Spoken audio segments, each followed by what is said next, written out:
నమస్కారం అండి. ఈనాటి కమ్మని కథ పేరు అతి సర్వత్ర వర్జయేత్. వినిపిస్తున్నది మీ విజయభాస్కర్. ఒక ఊర్లో దానయ్య, వీరయ్య అనే ఇద్దరు రైతులు ఉండేవారు. దానయ్య ప్రతి విషయంలోనూ వీరయ్యను సరిచేస్తూ ఉండేవాడు. మొదట్లో వీరయ్య సంతోషించేవాడు. పొరపాటు సరిదిద్దుకొని దానయ్యకు ధన్యవాదాలు తెలిపేవాడు. దాంతో దానయ్యకు తాను వీరయ్య కన్నా తెలివైన వాడిని, తన సలహా లేనిదే వీరయ్య ఏ పని చేయలేడని నమ్మకం ఏర్పడింది. రాను రాను వీరయ్యకు దానయ్యతో స్నేహంగా ఉండడం కష్టమనిపించసాగింది. ఏం చెయ్యాలో పాలుపోక గ్రామ పెద్దను సలహా అడిగాడు. గ్రామ పెద్ద మరునాడు దానయ్యను తన దగ్గరికి రమ్మని కబురు పంపాడు. కుశల ప్రశ్నలు అడిగిన తర్వాత వీరయ్య పొలంలో కలుపు సమస్య ఉందని తెలిసింది.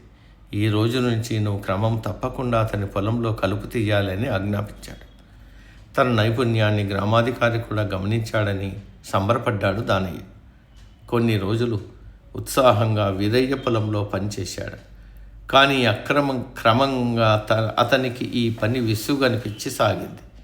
పైగా తన సొంత పొలంలో కలుపు తీసే పని అటకెక్కింది.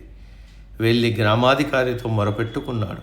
అప్పుడు గ్రామాధికారి, మరి వీరయ్య పొలంలో కలుపు తీయకపోతే అతని కష్టం కదా, నష్టం కదా అన్నాడు.